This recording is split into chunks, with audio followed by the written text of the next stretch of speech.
s'il vous plaît. Merci beaucoup. Bonsoir tout le monde. Oui, bonsoir tout le monde. Alors un tout petit mot pour introduire ces sélections tribuns. La première chose, merci à tous les orateurs qui se sont préparés, qui se sont entraînés pour que leur discours soit le mieux possible ce soir. Un merci à vous tous qui êtes vraiment nombreux ce soir d'être venus les soutenir, les encourager. Ça fait toujours plaisir à voir de voir une délégation comme ça. Un tout petit rappel pour le modèle de format que vous allez voir ce soir. Donc les sélections qu'on fait ce soir vont nous permettre d'avoir l'équipe finale qui participera en fait au concours au championnat de France de débat et d'éloquence qu'on fait tout au long de l'année. Donc le modèle de ce soir sera le modèle parlementaire, le même qu'en championnat, c'est-à-dire vous aurez un gouvernement contre une opposition. Chaque orateur a 5 minutes de parole. La première et la dernière minute sont protégées. L'autre équipe a pour rôle de poser une question sur les 3 minutes du milieu. On donnera évidemment le sujet du débat à chaque fois avant et on appellera orateur par orateur. Voilà, je pense que le plus gros est dit. On va lancer sans plus attendre le premier débat. Il y a une table qui est prévue pour les orateurs juste ici. Donc quand on vous appelle débat par débat, vous pouvez venir vous placer. L'opposition et le gouvernement, mettez-vous ensemble avec votre équipe. Et voilà, on va lancer les débats sans plus attendre. Donc il me reste juste à dire bonne chance aux orateurs et bonne soirée à tout le monde. Merci.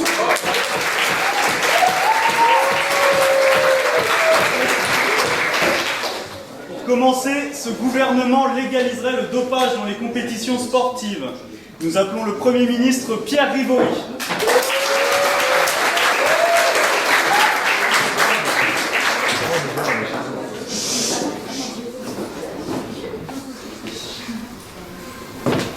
Mesdames et messieurs les députés de l'Assemblée nationale, très chers collègues, avec l'accord de Monsieur le Président de la République, je me trouve ici devant vous.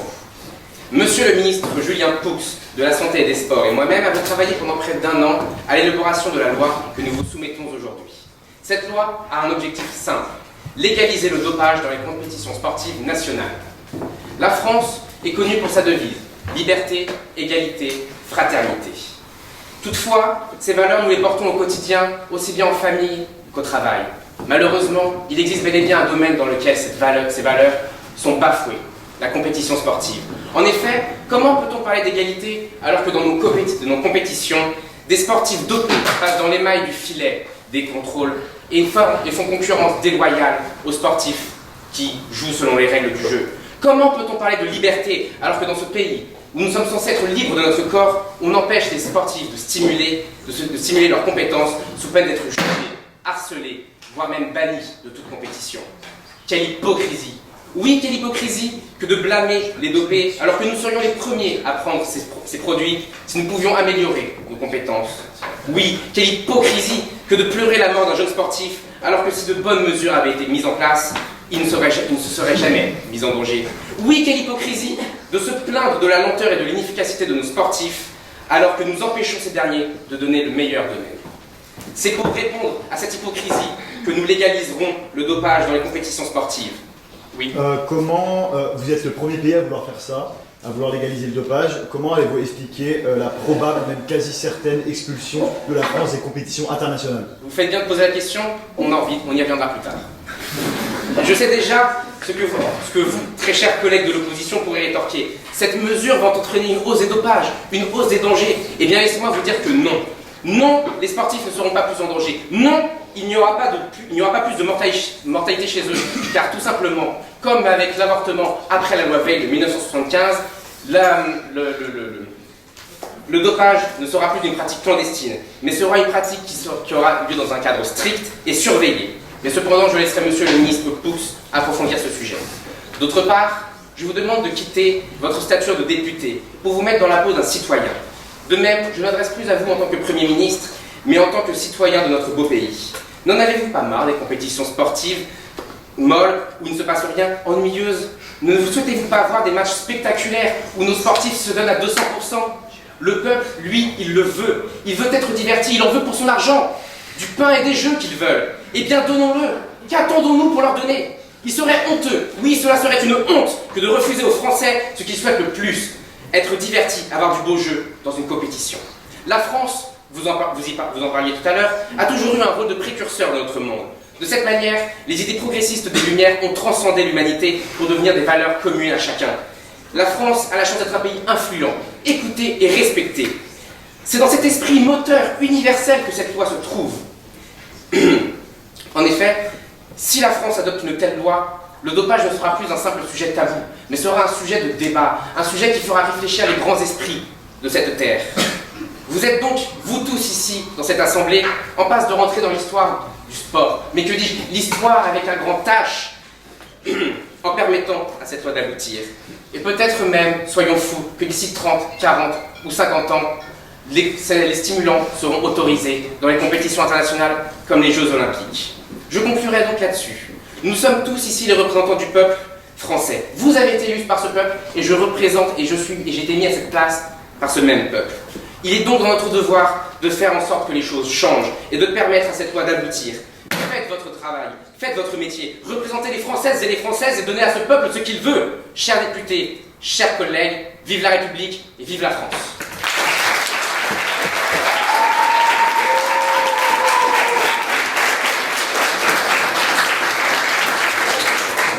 Merci, monsieur le ministre. Nous appelons le chef de l'opposition, Oscar Treut.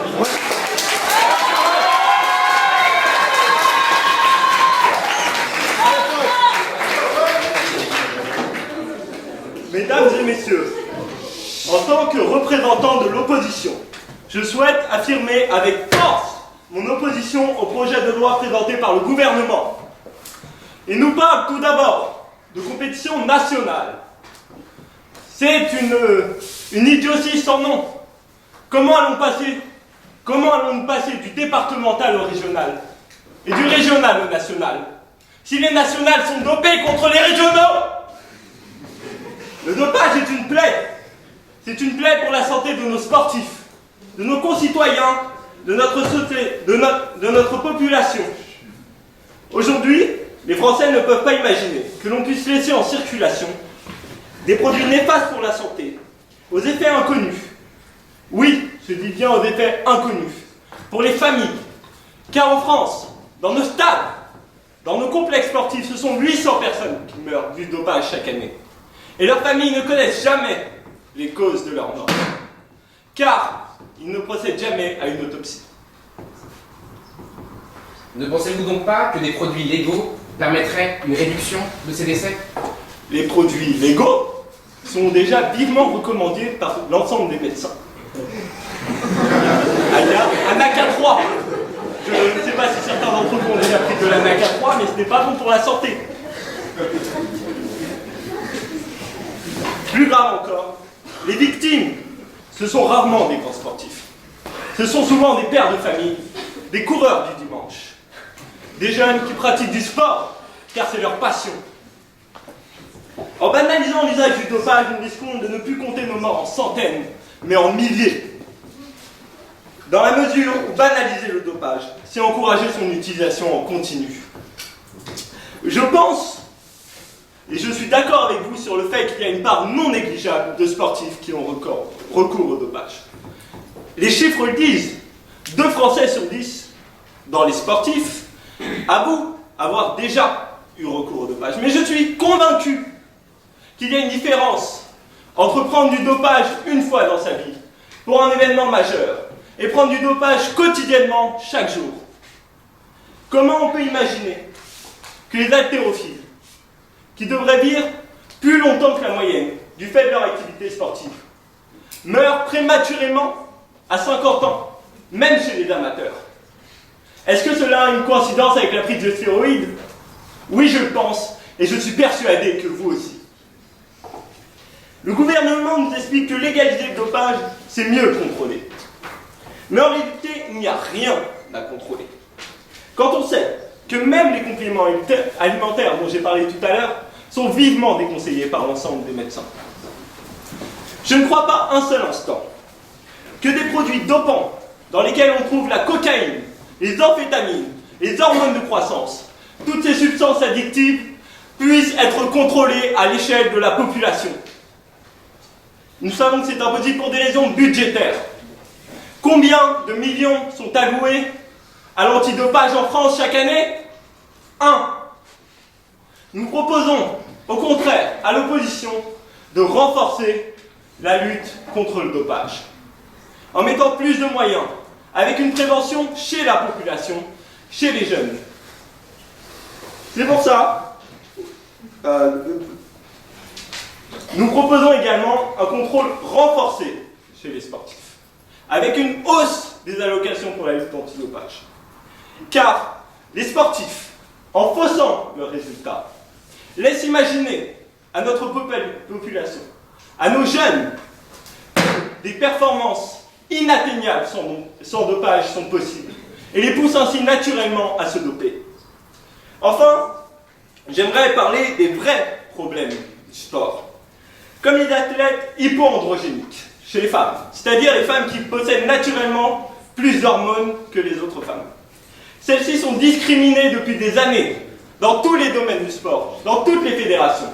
On leur interdit l'accès aux compétitions, on leur retire leurs exploits et on les pousse à des opérations dangereuses pour retirer le don que la nature leur a donné.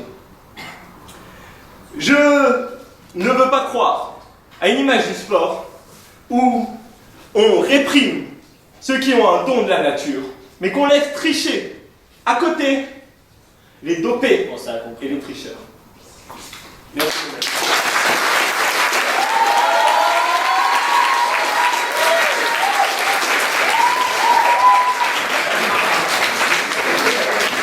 Nous appelons le ministre des Sports, Julien Poux.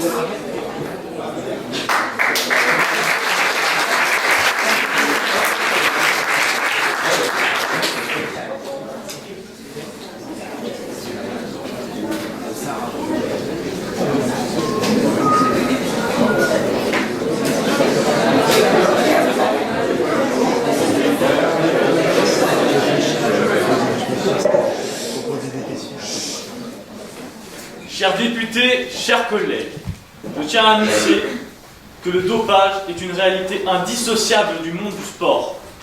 Depuis l'invention des amphétamines dans les années 30 et leur utilisation pendant la Seconde Guerre mondiale, la consommation de produits dopants s'est répartie dans toute la société pour travailler plus efficacement, pour être plus concentré pendant les concours, mais notamment dans les compétitions sportives, où les sportifs, pour être toujours plus, pour se séparer surpasser toujours plus et réussir des exploits. Mais comment dissocier les records faits sous l'usage de simulants et les records naturels? Cela est tout bonnement impossible. C'est pourquoi aujourd'hui, pour battre ces mêmes records, il est devenu très difficile de le faire naturellement.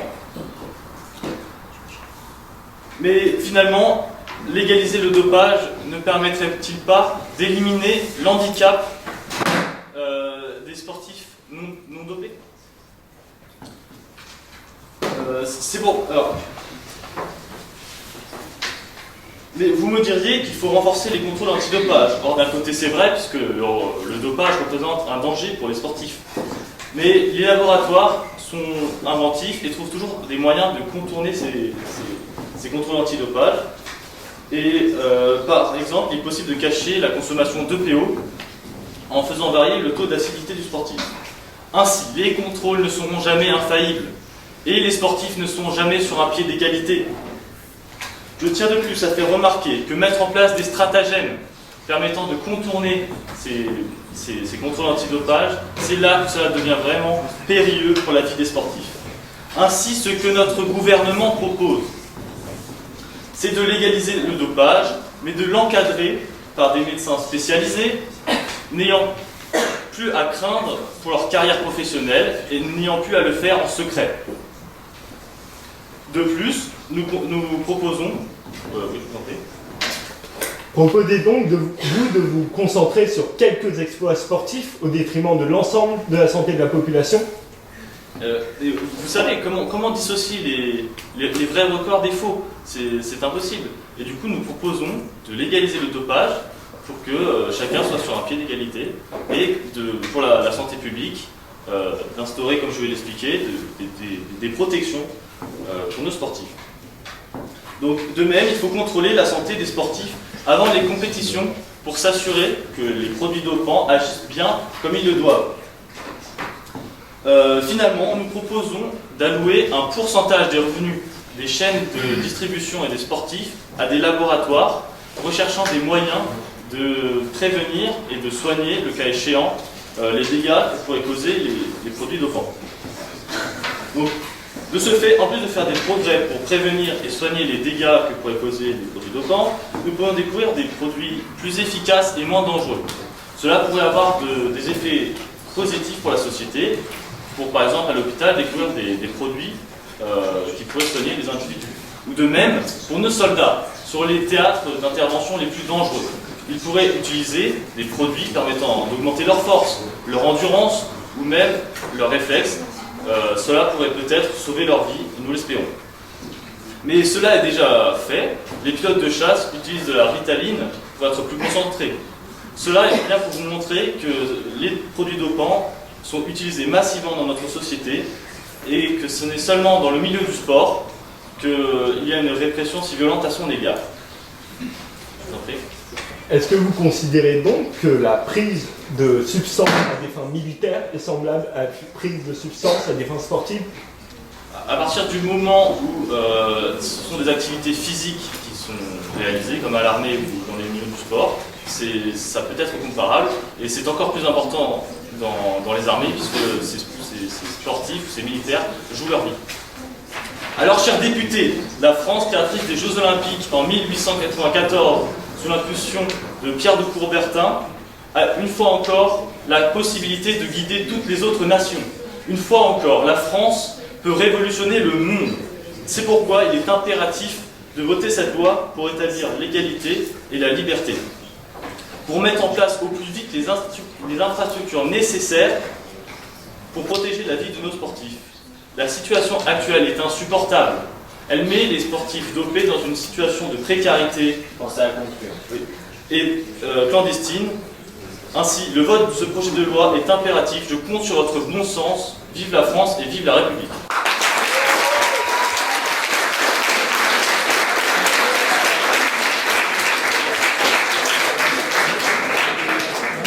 Pour conclure, nous appelons le député Sacha Meignet.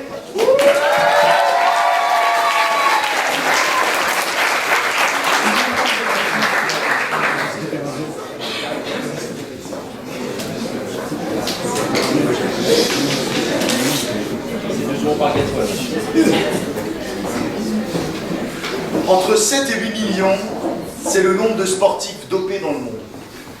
Entre 7 et 8 millions de sportifs trichent. Ils ne respectent pas une des valeurs les plus fondamentales de la pratique sportive, le fair play.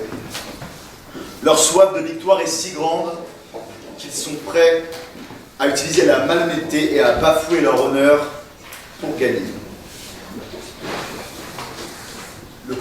Le Premier ministre nous a dit que le fait de légaliser le dopage permettrait une égalité nouvelle. Je ne pense pas, je pense même que c'est le contraire.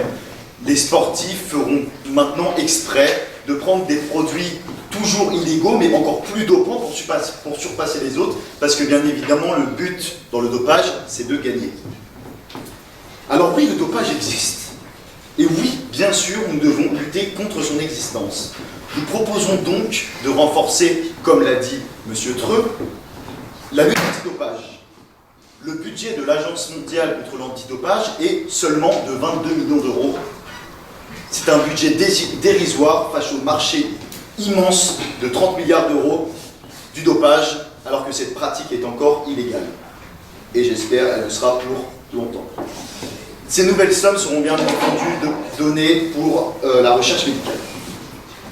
Mais il ne faut en aucun cas autoriser quelconque dopage qui encourage la tricherie. Votre projet vise à encourager cette pratique. Alors vous nous avez dit que le dopage permet de rendre un sport plus grandiose, plus captivant. Je n'en suis pas sûr. Les cyclistes dopés vont en moyenne entre 5 et 10 km/h plus vite que la moyenne. Ça leur permet bien évidemment de gagner, mais le spectacle n'en est pas moins beau. De la même manière, les sprinteurs vont en moyenne que 5 millisecondes plus vite lors d'un 100 mètres. Et même si c'était vrai, même si le dopage permettait en effet d'améliorer un certain spectacle, souhaitons-nous vraiment voir un match de tennis avec 90% d'ace? N'est-ce pas la fatigue qui permet de créer des espaces à la fin des matchs de foot? Bien, j'ai posé une question au gouvernement sur le fait qu'on allait être exclu des compétitions internationales. Ils n'ont même pas été capables de répondre. Allons-nous faire la Coupe du Monde 2022 ou n'allons-nous pas la faire? Et les JO 2024 serons-nous le seul pays à concourir? C'est peut-être le seul moyen pour la France de gagner toutes les médailles. De plus, l'adoption de cette loi créerait, à mon sens, deux inégalités insupportables. La première est socio-économique. Il faut 6 000 € pour un sportif amateur, pour qu'un sportif amateur suive un traitement dopant très peu sophistiqué. Je vous laisse imaginer le prix de ces traitements lorsque l'État aura touché ses taxes. Les classes populaires seront donc totalement mises à l'écart de la pratique sportive. Bien sûr, l'hypocrisie de nos dirigeants se manifestera quand ils culpabiliseront ces mêmes classes populaires, comme c'est le cas dans notre pays depuis tant et tant d'années. Nous refusons d'accepter de détruire leur espoir, car oui, c'est une destruction, et les rêves de nos jeunes, souvent les rêves de nos jeunes de quartier qui visent une grande carrière sportive ou sombrent dans le trafic de drogue. Où seront les prochains Pogba, les prochains Gaël Monfils, ou encore les prochains Sébastien Chabal si votre loi est adoptée? Je vous écoute. Vous parlez donc du coût pour les gens les plus pauvres de ces produits dopants. Et que faites-vous des sponsorings qui aideraient au financement de ces mêmes traitements? Les sponsorings sont intéressés que par les plus riches, ils sont intéressés que par les sportifs de haut niveau, et là je parle des sportifs amateurs. La deuxième inégalité est aussi économique et concerne notamment les clubs de sport. Aujourd'hui, l'argent pollue le sport et les clubs alloueront désormais des sommes astronomiques pour recruter les meilleurs médecins et surpasser les autres équipes. Ce monde du sport, malheureusement déjà sclérosé, livre désormais de l'espérance en vie en moins de ses joueurs. Et après, où irons-nous? On connaît tous la suite logique. C'est l'eugénisme. Pourquoi pas créer les meilleurs sportifs avant la naissance? Je rappelle que l'humanité a déjà eu cette idée dans les heures les plus sombres de son histoire. J'imagine que le Premier ministre ne veut pas être affilié au Troisième Reich et à Adolf Hitler. Nous assumons donc une position forte pour la santé de nos sportifs et contre le monde de l'argent, bien sûr. Vous pourrez nous dire que nous sommes que des conservateurs, que nous vivons dans le passé, que nos valeurs sont datées. Mais à l'image du sportif qui sera asservi à ces substances pour briller et exister, vous les progressistes serez les esclaves de votre modernité, car il n'y a point de progrès qui ne tourne pas l'homme à sa plus complète servitude.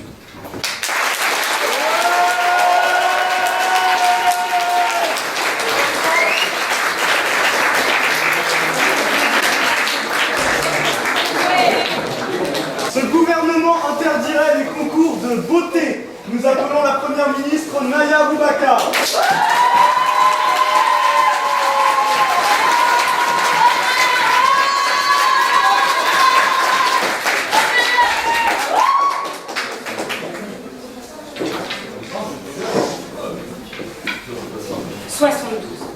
72% des Français pensent aujourd'hui que les concours de beauté favoriseraient le concept de femme-objet.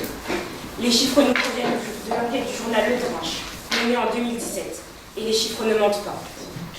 Alors, après mûre réflexion, j'ai décidé en accord avec le gouvernement et la ministre de la lutte contre les discriminations, Marie-Pierre Catherine, de proscrire la pratique sexiste et objectivante que représentent ces concours de beauté. Notre gouvernement a donc décidé d'interdire les concours de beauté, tant pour les hommes que pour les femmes. Bien qu'au vu de la triste réalité, les femmes étant plus mises en avant pendant ces concours qui leur imposent bien plus de critères que les concours pour hommes, notre projet de loi se centrera davantage sur la gente féminine. Nous reconnaissons néanmoins que les hommes sont eux aussi touchés par cette conception construite du corps parfait. Et c'est pourquoi, dans toutes les salles de sport, seront dorénavant mis en place des dispositifs antidopage, puisque l'utilisation de ces substances, notamment dans la pratique du culturisme, sont maintenant devenues très courantes pour obtenir toujours plus de résultats, et ce, toujours plus vite. Ces concours de beauté témoignent du machisme incessant, implanté depuis bien trop longtemps dans notre société. Ils tendent à favoriser des complexes, en définissant un idéal de beauté auquel se conformer. On vous dira, mesdames, asservissez-vous au diktat de la minceur. Soyez élancés, mesurez plus d'1,70 m, portez des talons.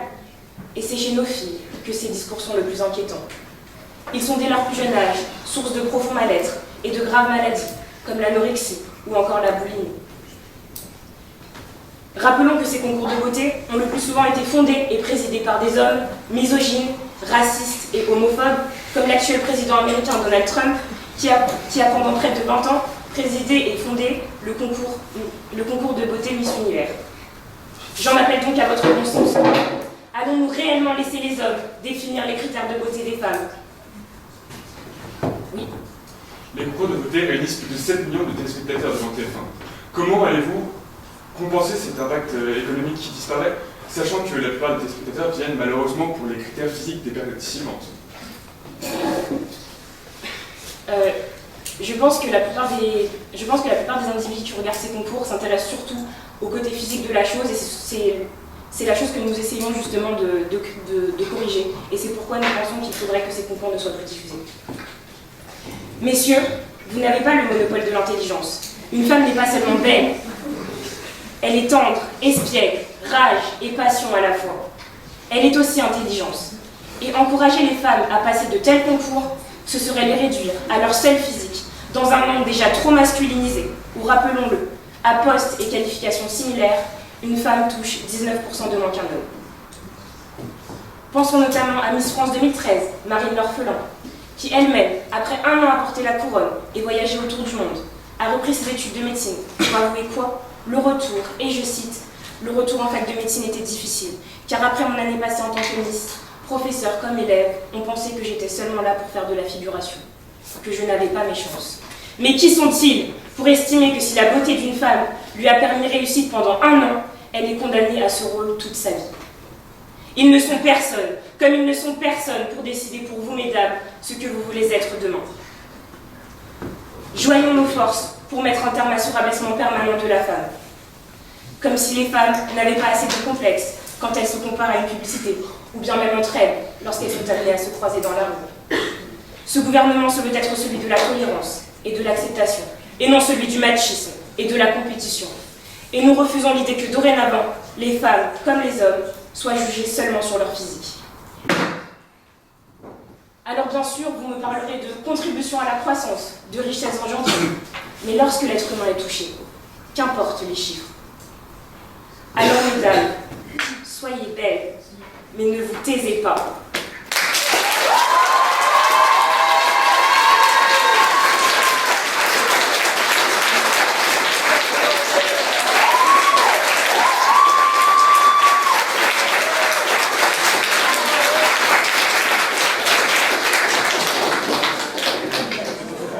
Nous appelons maintenant le chef de l'opposition, Thomas Simon.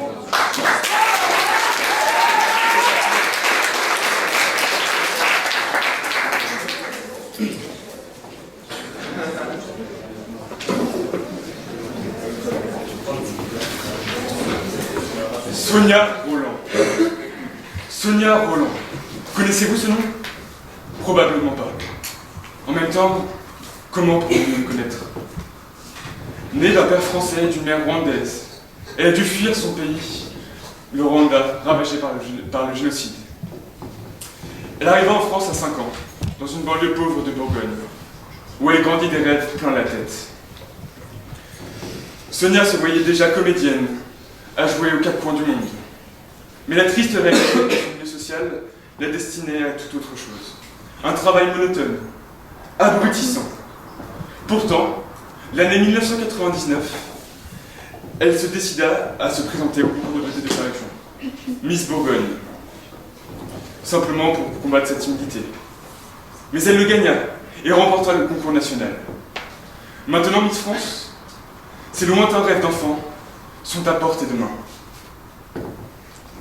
Pour Sonia, de nombreuses personnes ont pu gravir l'échelle sociale grâce à ces concours de beauté.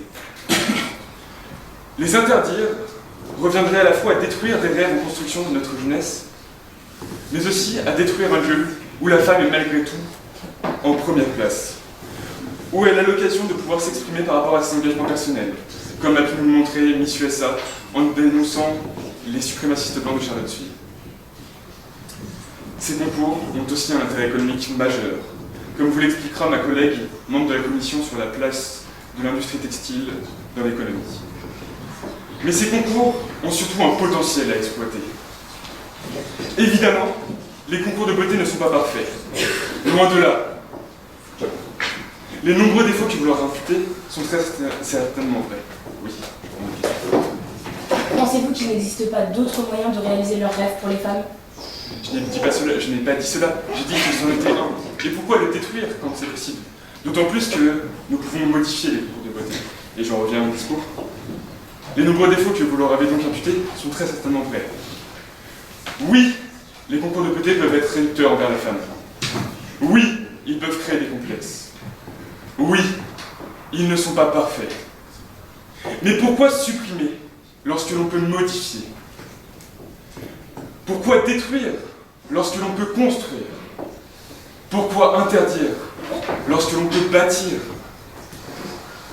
Qui a dit que la beauté n'était qu'extérieure? Personne. Alors pourquoi ne pas juger les participants sur leur beauté intérieure? Une modernisation des concours de beauté s'impose donc, afin non seulement de corriger les défauts que vous leur énumérez, mais aussi de retirer des bénéfices. En effet, ces derniers possèdent une réelle influence médiatique. Plus de 7 millions de téléspectateurs sur TF1. Leur soutien à une cause de tolérance et de droits des femmes pourrait changer des mœurs qui ne sont aujourd'hui que trop pesants. Pour cela, nous proposons la création de nouvelles catégories au sein des concours de beauté, pour les personnes plus rondes ou plus petites par exemple, afin que chaque membre de la population ait un mannequin à son image, et qu'ils puissent tous savoir qu'il est possible d'être beau sans pour autant se conformer aux normes de la société. Tout le monde devrait pouvoir se sentir bien dans son corps.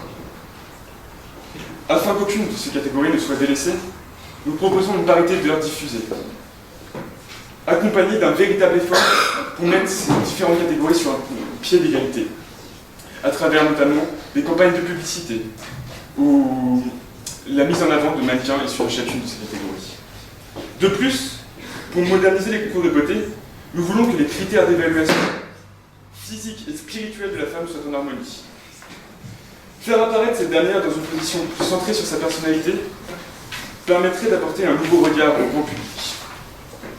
Ces changements en douceur permettraient de pérenniser à moyen terme une image de la femme qui puisse enfin s'émanciper de son physique. Et tout cela aurait pour rampe de lancement les concours de beauté. Au lieu d'interdire les concours de beauté qui peuvent aujourd'hui renvoyer une image négative de la femme, nous sommes pour les modifier, pour s'en servir comme des outils qui puissent mettre en valeur des idéaux qui nous paraissent justes, comme la tolérance et la place des femmes dans la société. Comme tout outil, les concours de beauté ne sont pas responsables des défauts que l'on leur impute. C'est notre utilisation qui est condamnable. Bon, ça donc.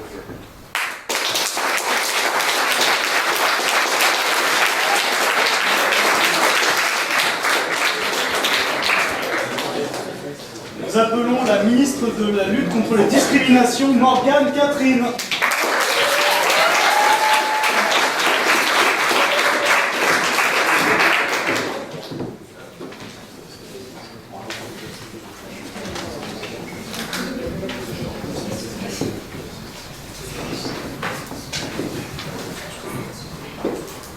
Changez votre corps.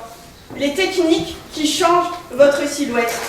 Galbez vos fesses, cuisinez sans gras, arrivez impec à la plage. Telles sont les séries d'injonctions envers les femmes qui éclosent sur les unes des magazines féminins lorsque l'été se profile. Mais chaque année, on voit aussi se profiler un numéro parfaitement rodé de filles perchées sur des escarpins. Cette fois, Jean-Pierre ne nous propose pas de gagner des millions, mais bien un numéro de strass et de paillettes. Ne soyons pas dupes, ce numéro a un coût. 150 000 €. C'est ce que la ville de Marseille déboursera pour accueillir le concours Miss France 2019. Les 30 participantes seront nourries, logées, blanchies pendant 15 jours dans un hôtel 4 étoiles, aux frais du contribuable. Sous quel prétexte? Sous quel prétexte? Aux frais du contribuable, dans une ville où l'effondrement de 3 immeubles ont fait 8 morts et où seulement 48 000 € ont été versés aux 16 associations qui défendent le droit des femmes. Alors, la municipalité se justifie. Cette élection est un rendez-vous annuel national qui illustre l'élégance à la française, tant admirée par le monde entier. Élégance, valeur souvent mise en avant par les organisateurs des concours de beauté. Alors, chers collègues, voici les critères d'élégance déterminés par le comité Miss France. Avoir moins de 24 ans, faire plus d'1,70 m sans talons, et même si ce n'est pas indiqué, ne pas dépasser la taille 36, avoir de préférence les cheveux longs, etc. Ces concours prônent une beauté standardisée qui illustre de fait, qui isole de fait les personnes à mobilité réduite, les personnes transgenres et la majorité des Françaises dont la taille est pour la plupart supérieure au 42. En fait, on se croirait presque au concours général canin, où chaque chien doit, je cite, savoir marcher correctement sans laisse, afin que le jury apprécie ses membres et ses allures. Drôle de similitude, vous ne trouvez pas? Et alors, dans la plupart des concours de beauté, on n'en est pas loin. Adieu, tatouage, piercing, photos dénudées. Il est de plus interdit aux participants de fumer en public. La consommation en public est quant à elle tolérée si elle est faite avec la plus grande démonstration, ce qui exclut de fait grand nombre de personnes dans cette salle. Je prends votre question.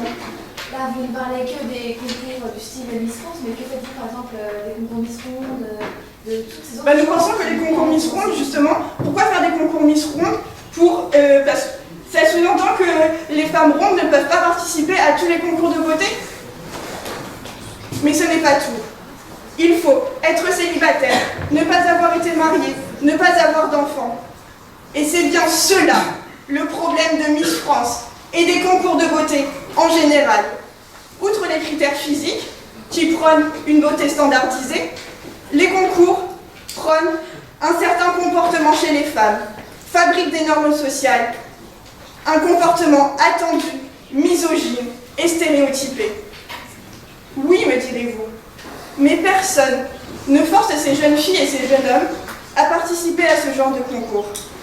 Mais ce serait sans compter les complexes créés chez les autres, les comportements mimétiques, la création de normes. Ne laissons pas nos filles, ne laissons pas nos femmes croire qu'elles ne valent que par leur apparence. Ne laissons pas l'intérêt commercial l'emporter sur l'intérêt social. Oui, monsieur le député, les concours de beauté concernent davantage les femmes, car qui dans cette salle connaît le visage de Mister France 2019? Personne, parce que depuis 2 ans, la compétition n'a pas eu lieu sans que personne ne le remarque. Ainsi, notre gouvernement a pris la décision d'interdire des concours de beauté, car notre gouvernement refuse de cautionner, financer, autoriser les concours de beauté dont le leitmotiv est « écrabouillons l'adversaire pour remporter la première place ». Il faut être belle pour réussir, réduire à tout prix, séduire à tout prix pour arriver à son but. Et surtout, refuser à tout prix les défauts et les différences.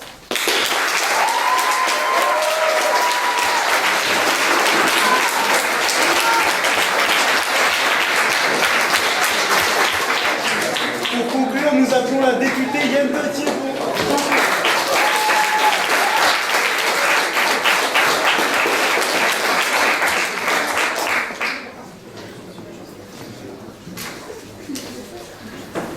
Déjà 15%. Il a perdu déjà 15% de sa valeur depuis 2008. Le marché du textile et de la mode est marqué par les difficultés. Sauf pour les quelques-uns qui ont anticipé la vente à distance. Mais cela est loin d'être la majorité. Il est temps d'enrayer cette dynamique. Et les concours sont un outil pour cela. Rappelons que la beauté est un concept. Un vêtement peut être beau, une personne peut être belle, une parole et même une action peuvent être belles. Nous ne voulons pas de vision archaïque de la beauté. C'est pourquoi notre plan de sensibilisation dépasse les beautés physiques et les a priori sur les modèles de beauté. Nous souhaitons réconcilier les concepts de beauté et de diversité. Maintenant, imaginez un styliste, un couturier, un mannequin, une employée du textile, tous enthousiasmants à l'idée de donner le meilleur d'eux-mêmes dans le jeu du défilé. Les professionnels aimant leur métier, les spectateurs se réjouissant d'avance de l'événement. Votre peuple, chers membres du gouvernement, fiers du talent de notre patrie. Et tout cela deviendrait interdit? Que feront les artisans dont le métier était de rivaliser de créativité? La mode emploie 580 000 personnes. Il y a aussi, par ailleurs, les 60 350 employés du secteur du textile. Si jamais les concours sont interdits, cela pourrait avoir des répercussions sur le chômage. Rappelez-vous toutes les usines qui ont fermé, les drames familiaux, les parents ne pouvant plus nourrir leurs enfants. Tout cela ne doit plus arriver. Par ailleurs, interdire les concours, c'est tuer les rêves des enfants et des plus grands, alors que nous avons besoin d'une relève passionnée dans ce secteur. Garder les concours, c'est embrasser les start-up, le Made in France, c'est renouveler le paysage de la mode. Nous comprenons, bien sûr, la volonté du gouvernement de modifier, d'améliorer la société. Mais le gouvernement nous a parlé du fait que c'était concentré sur les critères de beauté. Mais n'avez-vous jamais entendu parler du prix de la timidité à Sao Paulo? Eh bien, ça, ce sont des idées qui pourraient être prises. Pourquoi en rester à la beauté? Par ailleurs, les différences seraient interdites? Je ne pense pas. En tout cas, c'est à nous de les promouvoir. Comme je le disais, diversité peut être compatible avec la beauté.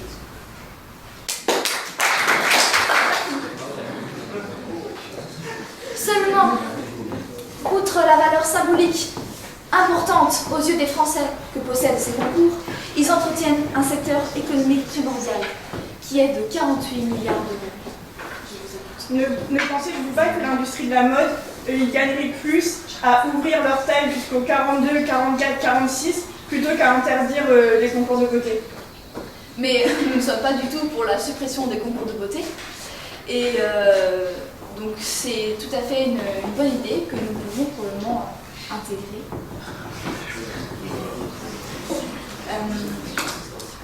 Le gouvernement doit donc gérer de façon mature le marché de l'emploi, le marché du textile et de la mode, car la France doit être compétitive.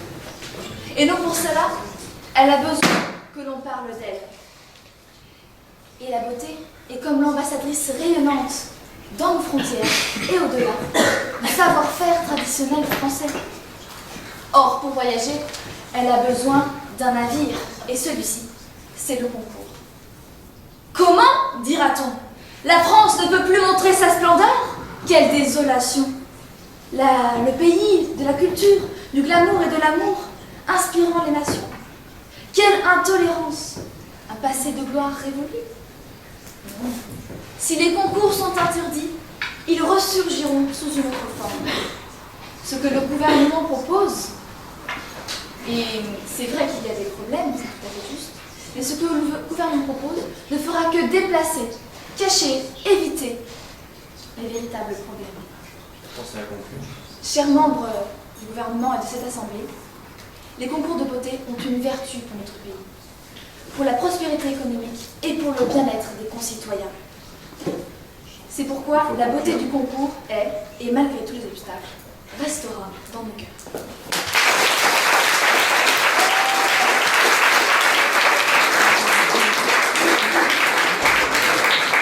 Nous allons passer au troisième débat de cette soirée. Ce gouvernement légaliserait le cannabis. Nous appelons la première ministre, Yasmine Samira.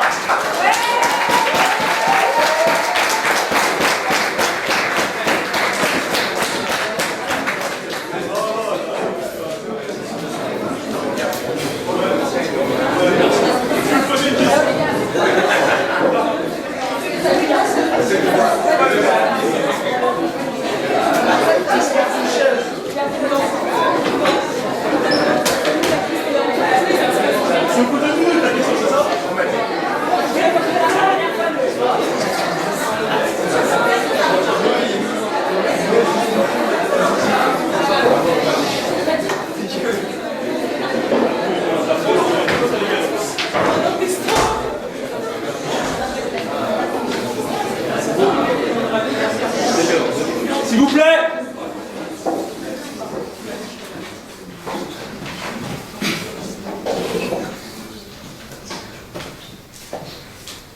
Le cannabis a des vertus thérapeutiques indéniables, telles que l'ont prouvé près de 15 000 études ces dernières années. Ce point est, je le sais, quelque peu difficile à entendre. Mais consentez-vous vraiment à laisser souffrir nos propres enfants alors qu'il existe un remède à leurs maux? C'est pourquoi je vous présente aujourd'hui, chère Assemblée, notre projet de loi, porté avec ferveur par notre ministre de l'Intérieur, Madame Terceur et moi-même, concernant la légalisation du cannabis. Notre projet de loi a pour vocation de mettre en place une légalisation stricte et encadrée du cannabis. Pour ce faire, l'État jouera un rôle absolument central en tant que monopole de production et de distribution, avec une vente récréative, bien évidemment, interdite aux mineurs. Le cannabis serait cultivé par des agriculteurs agréés, sous surveillance d'une autorité publique en charge d'évaluer et d'assurer de la qualité du produit avant d'être mis en vente dans des boutiques commercialisées sous licence de l'État. Pour commencer, le prix de vente serait fixé à 9 € le gramme, soit moins cher que sur le marché noir actuel, dans l'ambition de mettre fin au trafic. La garantie sécuritaire et sanitaire de notre produit asphyxierait de toute manière le deal, nous permettant à l'issue de progressivement, à l'image de la cigarette, augmenter les prix dans une logique de dissuasion des consommateurs avec tous les avantages économiques que vous pouvez dès lors supposer. Je vous écoute. Madame, vous voulez augmenter les prix pour dissuader les gens, mais ne pensez pas que la meilleure piste de dissuasion soit l'interdiction? Non, puisque de toute manière, si nous ne légalisons pas, il persistera un deal dans le marché noir, donc ça ne sera pas possible. Si certains dans la salle aiment d'un amour un brin trop inconsidéré la start-up et l'auto-entrepreneuriat, ils seront alors ravis d'entendre ce que j'ai à dire, et cela, même s'ils sont encore réticents à l'écoute de notre discours. L'État, grâce à la régulation du marché du cannabis, pourrait brasser autant, si ce n'est plus, qu'un four de Sevran un samedi après-midi, c'est-à-dire plus ou moins 2 milliards d'euros par an. Vous imaginez bien que dès lors, le champ des possibles en termes d'investissement est assez large. Je propose donc de réinjecter une part importante de ces recettes dans des politiques de prévention et de réinsertion, ainsi que dans les caisses de l'assurance maladie. Mieux vaut prévenir et guérir. Guérir. Voilà ma motivation première à vous présenter ce discours. Je ne vous présente plus Alexis Portel, visage de la lutte pour la légalisation du cannabis aux États-Unis. Cette jeune fille de 12 ans a guéri de son épilepsie paralysante à l'aide du cannabis thérapeutique. Alors vraiment, sommes-nous arriérés à ce point pour ne pas vouloir offrir cette même chance à nos propres enfants? Laisser les États-Unis, même s'ils sont composés en majorité d'abrutis, vidant leurs chargeurs de M16 dans des tornades, décider d'assouplir leur législation et nous laisser en marge du progrès? Allons-nous décider de poursuivre une répression inefficace? Les chiffres en témoignent. 4 Français sur 10 assument avoir déjà consommé du cannabis. Et ce, par pur égo conservateur. Légaliser le cannabis, c'est aussi lutter contre la délinquance. Vous ne pouvez nier les problèmes de sécurité que son trafic suppose. Je ne vous apprends pas l'existence de guerres de gangs, pour ne parler que du plus caricatural. En légalisant le deal de rue, en légalisant le produit au cœur du deal de rue, nous court-circuitons tout bonnement le produit de ces embrouilles de quartier, allégeant d'une façon non négligeable le nombre de procédures liées au trafic de drogue. C'est plus de 160 000 personnes qui ont été mises en cause en 2017 pour l'usage du cannabis, pour le pays le plus consommateur d'Europe. Il est inutile de vouloir continuer à oppresser les Français dans une évidence qui dépasse maintenant la seule délinquance. Comment en 2019, tandis que la France parvient à s'émanciper du conservatisme sur bien des sujets, pouvons-nous accepter une telle privation de liberté? Comment en 2019, tandis que nous luttons sans relâche contre les inégalités sociales, pouvons-nous cultiver les privilèges de certains aux dépens des autres? Comment enfin, en 2019, pouvons-nous renier notre fraternité en niant les mots de notre peuple? Il est l'heure d'appliquer vraiment notre devise. Liberté, égalité, fraternité.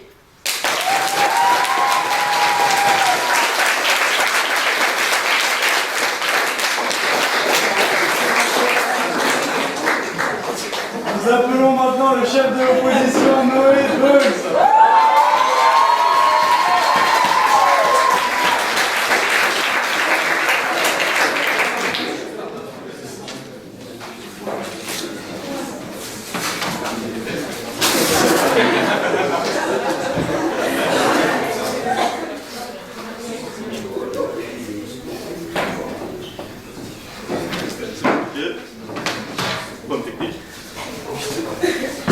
Je commencerai tout simplement avec cette phrase. Même Manuel Valls n'a pas osé.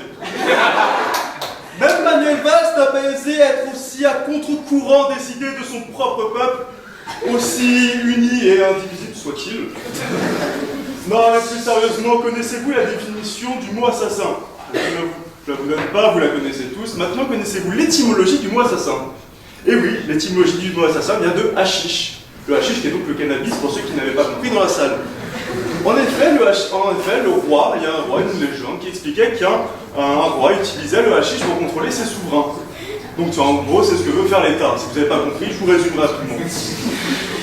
Car en tout cas, le cannabis est une affaire d'État. Depuis son introduction en France à l'époque de Napoléon, oui, c'est pas lui qui l'a découvert, mais concrètement, ça arrive à ce moment-là, jusqu'à ce jour très précis, il y a eu une chasse au cannabis.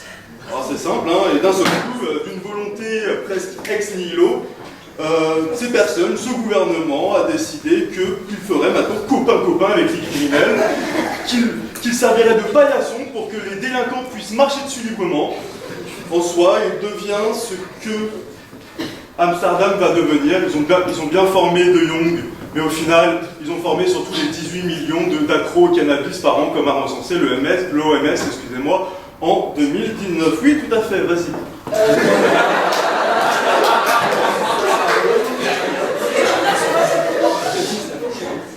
Je reviens sur votre propos.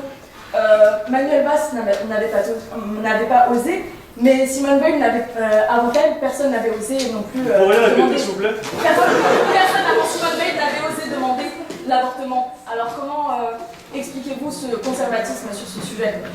Bon, je l'explique pas vraiment. Le cannabis, comme on le connaît actuellement, il s'est développé, pas dans les années 2010, bien avant, mais donc il a fallu un certain temps, et lorsque je parle de Manuel Valls, c'est parce que c'était l'un des derniers premiers ministres de gauche, comme un peu populairement. Toutefois, j'aime bien la question thérapeutique. En effet, se prendre pour Dieu en contrôlant... Excusez-moi, merci. En effet, se prendre pour Dieu en contrôlant les personnes malades ou pas en leur disant « Tiens, prenez votre dose et vous irez mieux qu'avec la maladie de Charcot ou donc la paralysie de la personne », c'est un peu astucieux, moi j'aime beaucoup. Mais toutefois, j'aimerais revenir sur l'aspect récréatif. En effet, donc si je résume, au lieu d'aller voir Johan et Kevin à Sorincourt pour acheter mon 20 balles, je vais à la poste. C'est ça que vous vouliez en fait. Depuis le début, c'est que l'État contrôle le marché. Parce que, je vous le rappelle, 9 euros le gramme, c'est 30% de taxes de l'État. Donc ça fait à peu près combien pour les agriculteurs qui vont faire leur travail tous les jours, 7 jours sur 7, presque 12 heures par jour? Bon, ça fait à peu près 4 euros. Bah ça fait pas beaucoup, je vous le cache pas. Merci. Ensuite, où pourrons-nous trouver ce cannabis? Alors oui, peut-être au tabac, je vais aller acheter mon paquet de clopes à 10 balles. Je vais aller chercher aussi mes 20 balles. Ah, ça fait 30 euros, ça fait un peu cher, je ne vais pas vous le cacher. Ça commence à devenir assez lourd en termes de finances de pouvoir avoir près de chez nous le cannabis. Parce que moi j'aime bien me déplacer à Saint-Denis et aller chercher mon petit cannabis, c'est toujours plus excitant qu'aller à la poste, rencontrer Ghislaine, 50 ans, dépressive, 3 enfants. Voilà, moi ça me saoule un petit peu. Mais toutefois, j'aimerais faire une petite comparaison qui me semble adéquate. En effet, je vais vous comparer à des ornithorynques. Alors pourquoi ils ont des oreilles, me direz-vous? Très bonne question. Le mammifère, c'est un mammifère. Et la mammifère, c'est votre bien-pensance. Sauf que votre bien-pensance, elle a des limites. Parce que l'ornithorynque, ils font des œufs. Oui, les ornithorynques, ils font des œufs. Ils font des coquilles vides. Vides comme votre texte de loi.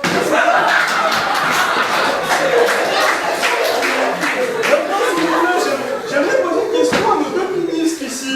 Qu'allez-vous dire aux parents des enfants morts sur la route parce que, soi-disant, le mec qui a conduit, qui a écrasé ces deux personnes était sous l'emprise de cannabis parce que vous avez légiféré pour le cannabis récréatif? Eh ben, vous n'allez rien lui dire parce que vous prendrez votre règle de coke et ça sera les infirmières qui iront le faire. C'est quand même dérangeant d'avoir une l'augmentation des morts sur la route. Bon bah voilà, merci beaucoup.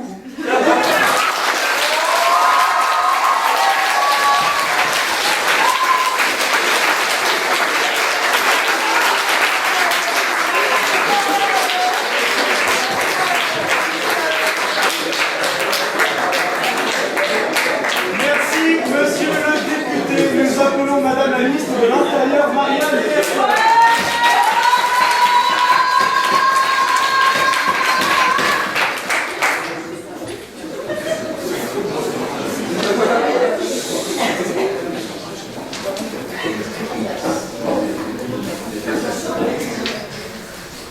Il nous appartient, par nos actes et par l'exemple que nous donnons, de protéger nos citoyens des dangers dus au trafic du cannabis. Vous, peuple électeur, avez le droit de réclamer le sentiment de sécurité qui vous est dû. Vous, que nous représentons, vous, qui réclamez la légalisation du cannabis, méritez d'être enfin entendus, malgré certains ministres, Noé, qui se bouchent les oreilles pour ne pas voir la demande de son peuple. Les habitants de Villeurbanne, au nombre de 148 543, demandent depuis maintenant près de 5 ans que l'enfer qui leur sert de quotidien cesse. Ils souhaitent, à juste titre, retrouver une vie sûre, une vie non caractérisée par les innombrables trafics, une vie empreinte de liberté. Dans cette commune située près de Lyon, 10% des enfants sont absents des rangs d'école, et ce, car y aller implique de croiser des trafiquants jour et nuit et d'être exposés à la violence qui caractérise ces trafics. Maria, 7 ans, est devenue le symbole de cette jeunesse qui ne peut échapper aux rues, qui respire l'illégalité. L'État ne peut rester sans rien faire, et c'est pourquoi la légalisation du cannabis permettra de déstructurer non seulement la délinquance, mais également l'aspect mafieux qui sont tous deux en train de prendre le pas sur certains de nos territoires. Je prends votre question. Vous parlez de sentiment de sécurité, de délinquance, mais que faire des détenus qui sont actuellement enfermés à cause des trafics de drogue? Vous n'en avez pas parlé, ça semble quand même dommage. Je pense qu'un gouvernement se doit d'être droit envers les lois qu'il a émises. Ceux qui sont enfermés le resteront. Néanmoins, la législation va changer. Aujourd'hui, une arrestation implique 1 an, en plus d'une amende qui s'élève à quelques milliers d'euros. Théoriquement, car en réalité, depuis 4 ans, une amende de 200 € peut être payée instantanément et ainsi permettre aux délinquants d'échapper aux poursuites afin de désengorger les tribunaux qui croulent déjà sous les dossiers. Les faits montrent que les citoyens arrêtés ne sont malheureusement pas ceux qui tiennent ces réseaux dangereux. En effet, seuls 2% des arrêtés incarnent davantage que de simples consommateurs. Néanmoins, ne vous méprenez pas. Il ne s'agit pas ici de dénoncer l'échec des mesures prises jusqu'à aujourd'hui. Il s'agit simplement de tirer des leçons afin de ne pas continuer à favoriser l'insécurité qui monte et qui ne peut être contrôlée différemment que par la légalisation du cannabis. Légaliser signifie contrôler et ainsi éviter les accidents de la route. Et pas seulement l'aspect sécurité que je viens de vous détailler, mais également la santé publique. Non, le gouvernement ne se prend pas pour Dieu. Depuis 1905, le gouvernement est laïque, l'Église et l'État sont séparés. L'usage thérapeutique possède des bienfaits, connus de tous, et il est impensable de poursuivre la privation de remèdes et de soulagement aux patients qui en éprouvent un besoin. Les effets négatifs du cannabis, souvent connus et très critiqués, sont accentués par les teneurs en principe actifs et THC que les trafiquants, dans un but uniquement lucratif, augmentent bien au-delà du raisonnable. De telle sorte, les seuls qui connaissent la composition de leurs produits détiennent le pouvoir d'endommager le cerveau de nos citoyens et ainsi de confirmer la théorie de l'escalade. En effet, les études de l'ONS ont prouvé que le contact avec les dealers est la cause de l'augmentation et la consommation. Et également de la montée d'autres substances telles que les drogues. Je vous le demande, Pouvons-nous laisser notre peuple se faire ainsi manipuler alors que nous avons connaissance de tels faits? Je refuse que l'État permette par son manque d'action, je refuse que l'État permette par son inaction l'existence de tels réseaux dangereux. Je refuse que les cerveaux de nos citoyens soient ainsi endommagés. Et je refuse qu'ils sombent dans une dépendance qu'ils auraient pu et voulu éviter.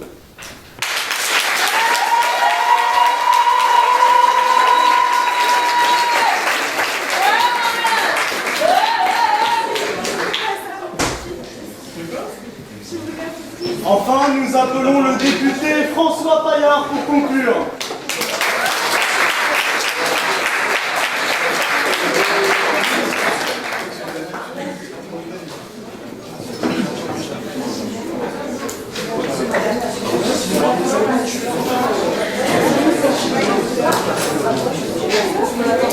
S'il vous plaît.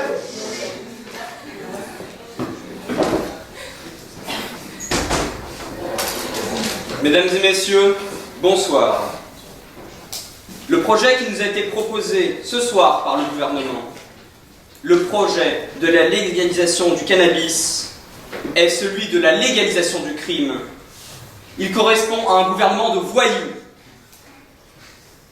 Depuis la proclamation de la République en 1791, les gouvernements successifs se sont donnés pour but, mesdames, d'élever la population française et de la tirer de l'obscurantisme dans laquelle elle était baignée. Mais aujourd'hui, l'heure est grave.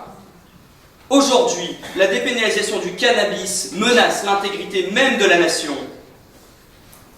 Alors que les gouvernements précédents ont tenté de mettre en place des organismes afin d'affranchir la population des addictions les plus terribles. Je pense ici au plan du mois sans tabac ou de l'interdiction de vendre de l'alcool mineur.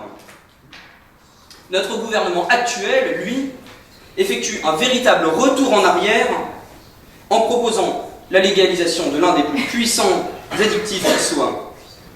L'addiction risque d'être multipliée par la légalisation et entraîne pour cela un danger pour la population. Je prends votre question. Vous parlez des gouvernements qui jusque-là interdisaient pour protéger les citoyens, qui mettaient en place des mouvements de prévention en évoquant le mois contre le tabac. Le tabac, est légal, et ensuite... Question, s'il vous plaît. Mais ces mesures ne sont pas efficaces puisque 700 millions des Français sont consommateurs et la France est le pays le plus consommateur. Qu'avez-vous à répondre? Qu'avez-vous à répondre? Donc, tu réponds.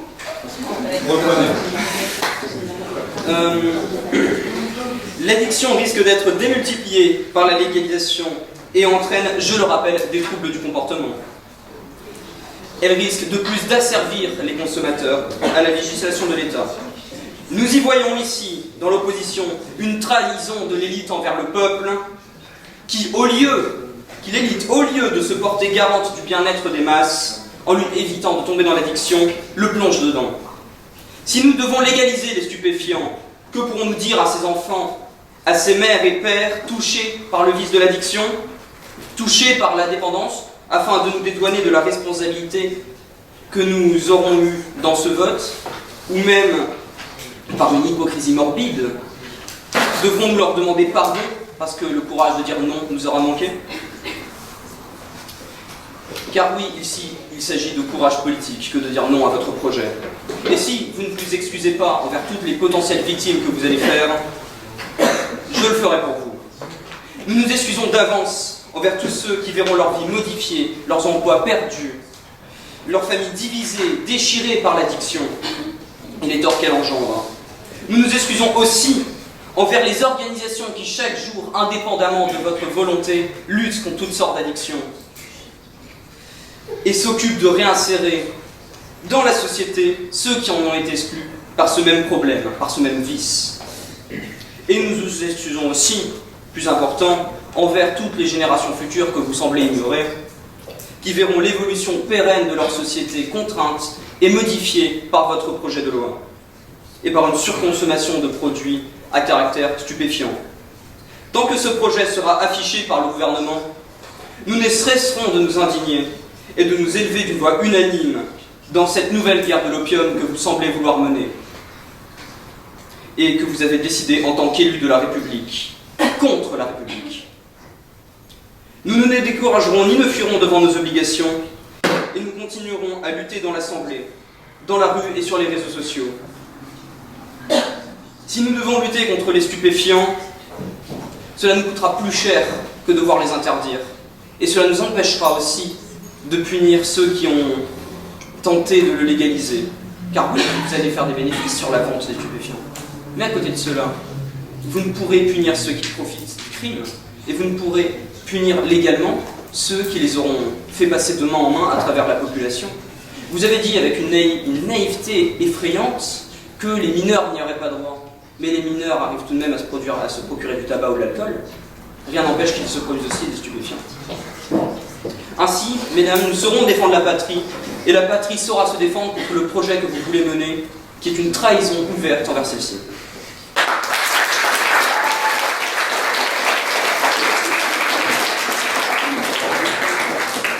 Merci, monsieur le député. Nous attaquons l'avant-dernier débat de cette soirée endiablée. Ce soir, ce gouvernement rétablira l'uniforme à l'école. Nous appelons le Premier ministre Romain Zirin.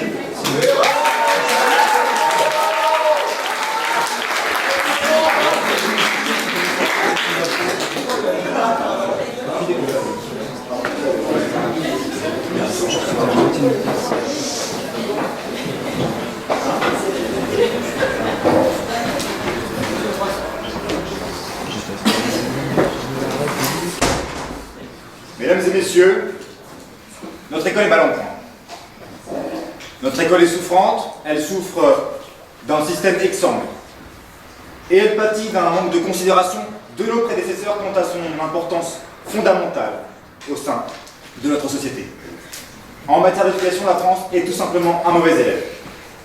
Et je suis indigné. Je suis en colère de voir, et ce, malgré toutes les tentatives de renouveau, les réformes inappropriées et indigestes. Je suis donc indigné de voir d'année en année son niveau baisser au sein de tous les classements internationaux. Et c'est donc ainsi que notre gouvernement a décidé de frapper enfin un grand coup. Un grand coup qui, j'en suis intimement convaincu, corrigera l'immobilisme dans lequel notre école est calfeutrée depuis des décennies.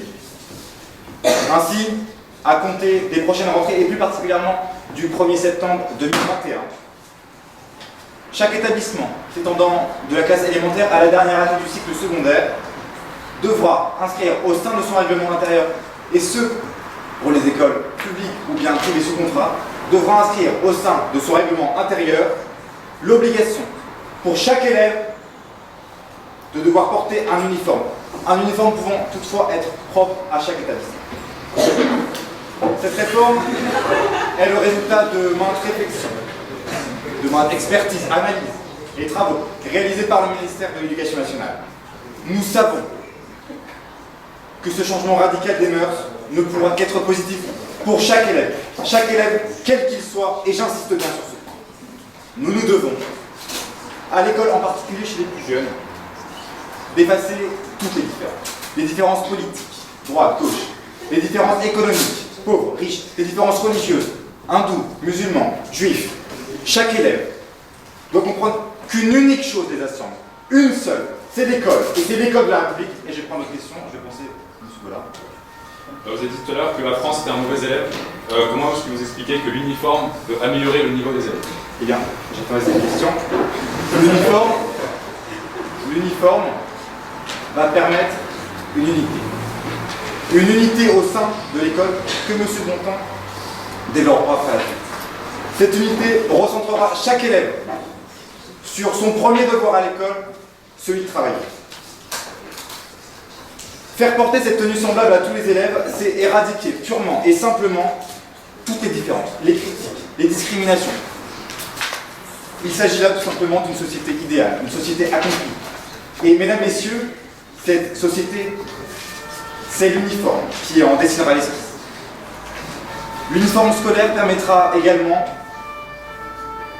de mettre un terme définitif à cette dictature de l'image. Plus de question de contrefaçon, plus de question d'imitation, c'est la fin de la consommation ostentatoire. Cette consommation ostentatoire qui ne fait que prôner la tyrannie des marques, ainsi que leur emprise sur toutes les cours de récréation, où la construction d'une popularité pour un élève n'est possible que par l'intermédiaire de critères vestimentaires grotesques et absurdes. Certains vont dire que l'uniforme scolaire réduit la liberté d'expression, autant pour moi.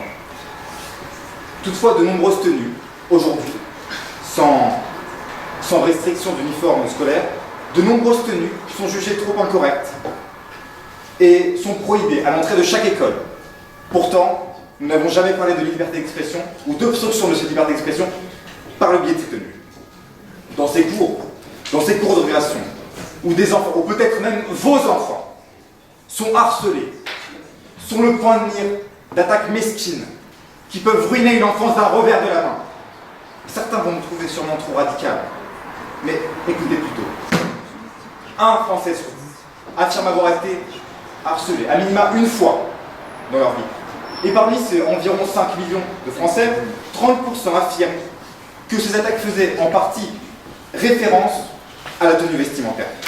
Mesdames, Messieurs, imaginez-vous le nombre considérable de moqueries à l'école auxquelles vous pouvez mettre un terme. Imaginez-vous le nombre de jeunes enfants qui attendent dans l'obscurité que ces moqueries cessent. Mesdames et messieurs, l'avenir est désormais entre vos mains. Et je finirai par dire qu'avec l'uniforme, chaque élève devra abandonner un signe qui puisse le distinguer des autres. Le port de l'uniforme, c'est donner à tous les élèves, quelles que soient leurs origines, l'envie et le goût d'être ensemble et le goût d'être égaux.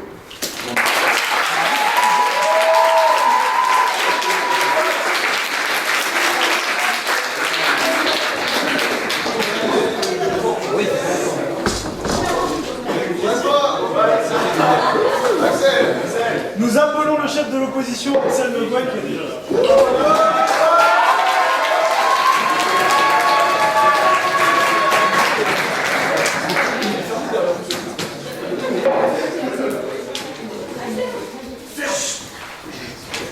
Montre-moi ton uniforme, je te dirai d'où tu viens. Ce n'est en effet pas en masquant la diversité que l'on gommera les inégalités. La mesure proposée par le gouvernement d'instaurer l'uniforme à l'école ne peut se solder que par l'établissement d'une éducation autoritaire, source d'anxiété et de rejet pour nos jeunes Français. Nous nous établissons, monsieur le député Bola et moi-même, comme rempart face à cette mesure contraire à la valeur de liberté de notre République. Tout d'abord, sachons qu'il ne s'agit pas d'un rétablissement, mais d'une instauration de l'uniforme à l'école. Il n'y a en effet jamais eu aucun décret, aucune loi en France stipulant de l'obligation de porter l'uniforme à l'école. Nous avons ici affaire à un fantasme erroné, qui plus est, d'une belle époque n'ayant jamais existé. Seule la blouse fut un temps imposée, mais pour le seul aspect technique que le textile coûtait cher et que les élèves, écrivant à l'encre et à la plume, risquaient par conséquent de se tacher. Aujourd'hui, les stylos à billes ont remplacé les plumes et le textile est produit largement en série. Il n'y a donc aucun sens à vouloir instaurer un quelconque uniforme. Peut-être le gouvernement souhaite-t-il un retour à la plume et à l'encrier. Ou peut-être est-ce là une référence nostalgique au chantier de la jeunesse pétainiste, époque durant laquelle les élèves commençaient la journée à l'unisson au son de l'hymne Maréchal, voilà. L'uniforme, propre à chaque établissement, aura certes l'effet d'un renforcement du sentiment de fierté des élèves. Je l'admets. Mais ce sentiment de fierté ne pourra s'établir qu'exclusivement dans les grands établissements parisiens, au détriment des lycées de banlieue et de zones sensibles, dont les élèves porteraient avec une certaine honte ce marqueur d'une certaine inégalité éducative. L'opposition que je représente affirme que c'est par l'organisation de dialogue dans les établissements que la discrimination sociale disparaîtront. En voulant instaurer une soi-disant égalité vestimentaire, le gouvernement ne ferait que creuser les réelles discriminations sociales. Je prends votre question. Monsieur, vous comparez la réforme de l'uniforme avec des réformes prises sous le régime de Vichy. Pensez-vous donc que seuls les régimes autoritaires ont le monopole de l'égalité?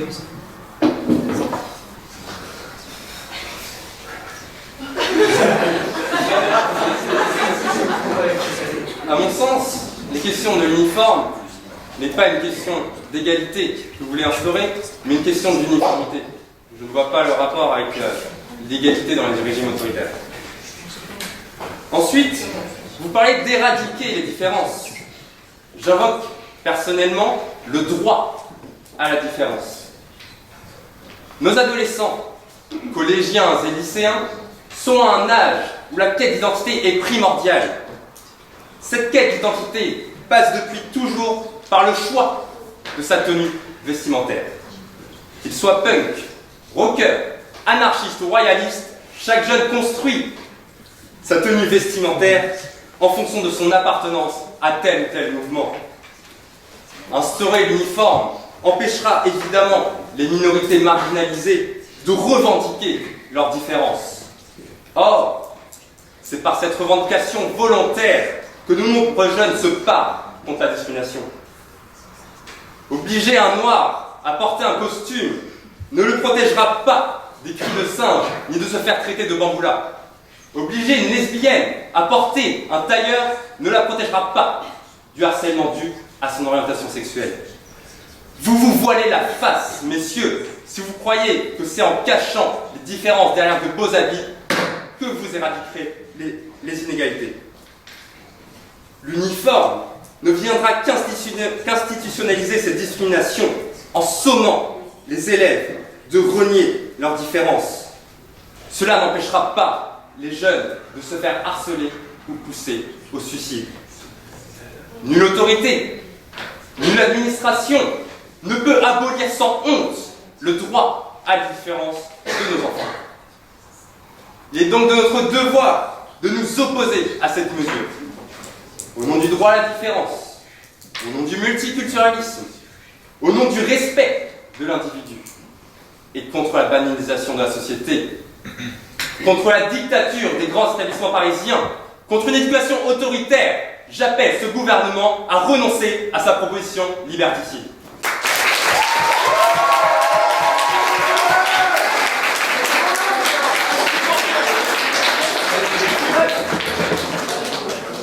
Nous appelons le ministre de l'Éducation nationale, Adrien Bontemps. «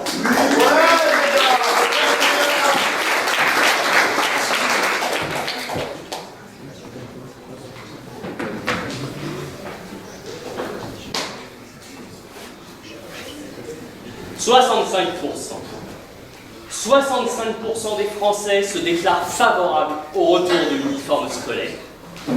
Le retour de l'uniforme à l'école répond à une exigence de respect de l'institution scolaire. Aujourd'hui, le retour d'un signe qui mettrait tous les élèves à égalité devant l'école est une nécessité. L'article 1er de la Déclaration des droits de l'homme et du citoyen de 1789 déclare que tous les hommes sont libres et égaux en droit. Pourquoi les Français ne seraient-ils pas égaux dès l'école ? De plus, la devise française « liberté, égalité, fraternité » mentionne la mention « égalité ». L'égalité est un sujet prioritaire pour le gouvernement. On ne dénombre plus les actes d'incivilité qui se produisent chaque jour dans les écoles de la République.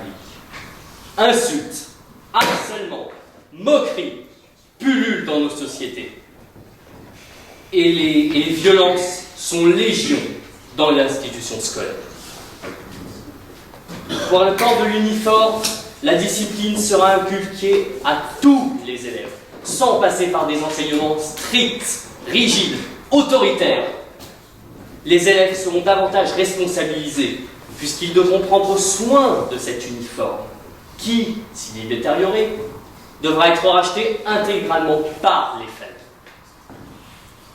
La discipline est une valeur qui se perd dans notre jeunesse. Et cette valeur sera restituée par le port d'une tenue imposée à tous.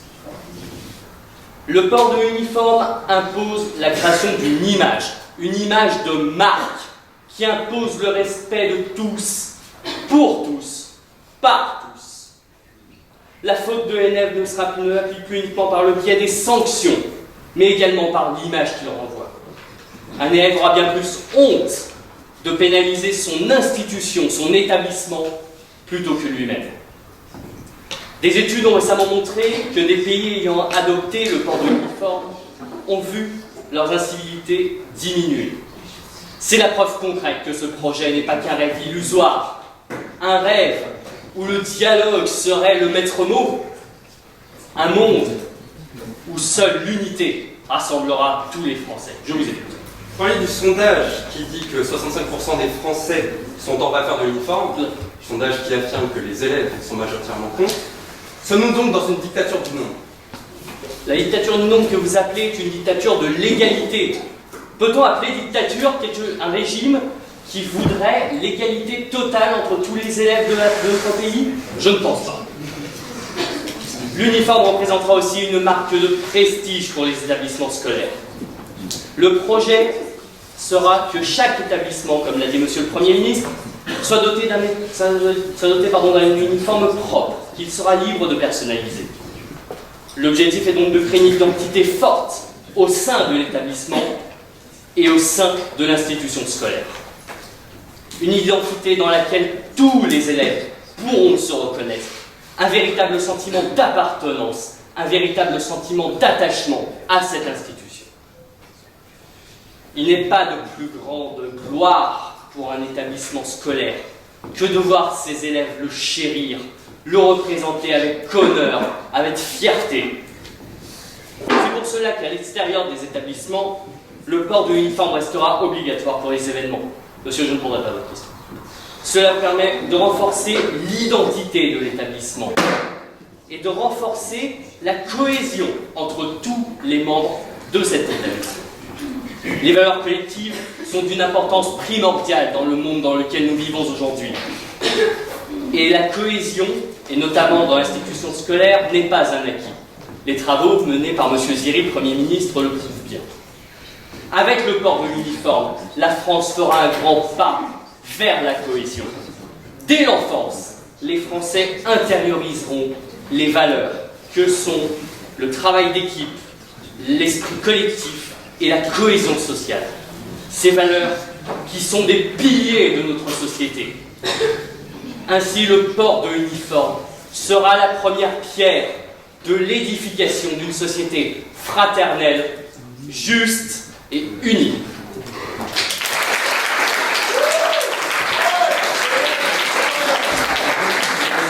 Monsieur le ministre, pour conclure, nous appelons le député Timothée Bollard.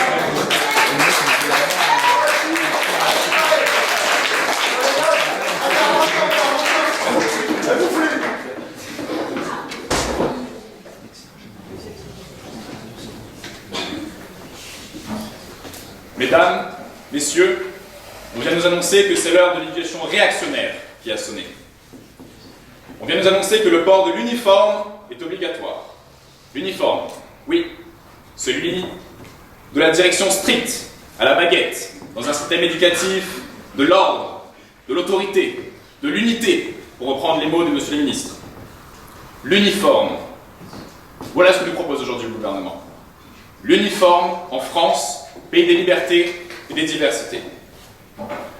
Monsieur le Premier ministre, vous venez nous raconter que l'uniforme, tenue réglementaire, standardisée et surtout imposée, est la grande réussite, la grande réponse au harcèlement scolaire et aux inégalités. C'est une fantaisie. Nous le concéderons bien, les discriminations et autres problèmes sociaux, quel que soit le sujet et quelles que soient les victimes, sont tout à fait scandaleuses. Nous nous accorderons bien sûr à les condamner fermement.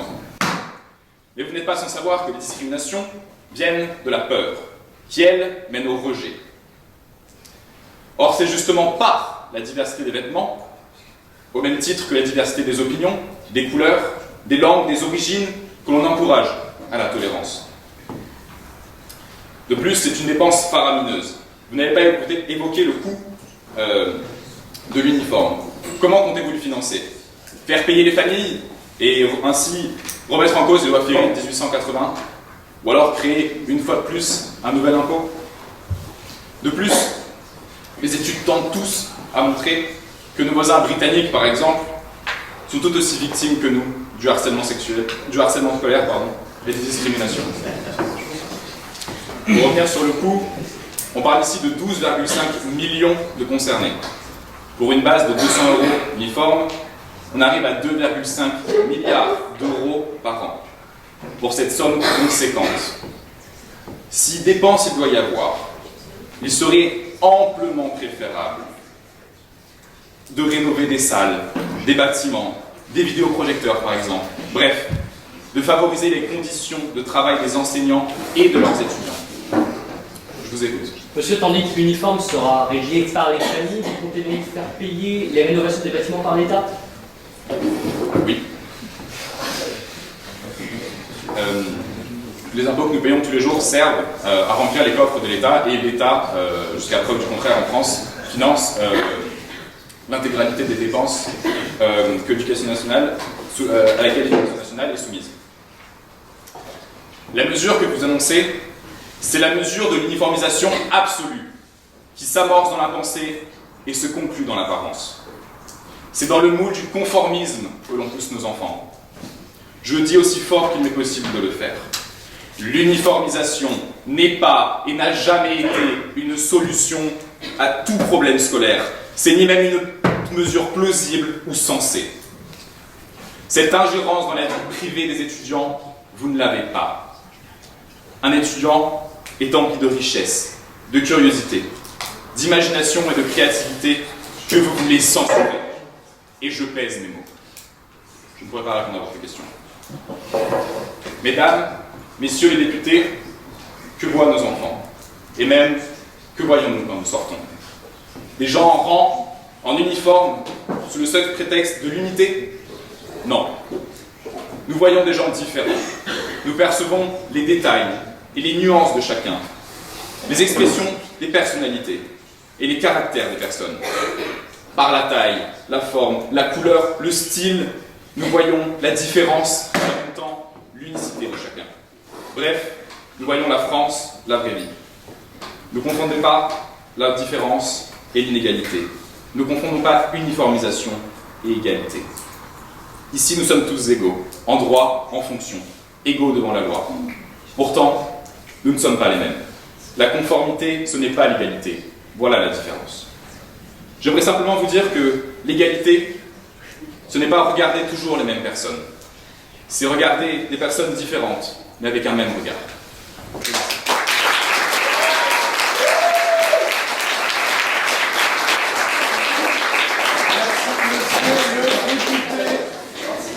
Pour le dernier débat de cette longue et belle soirée, ce gouvernement interdirait la cigarette électronique. Nous appelons la Première ministre Alban Berle.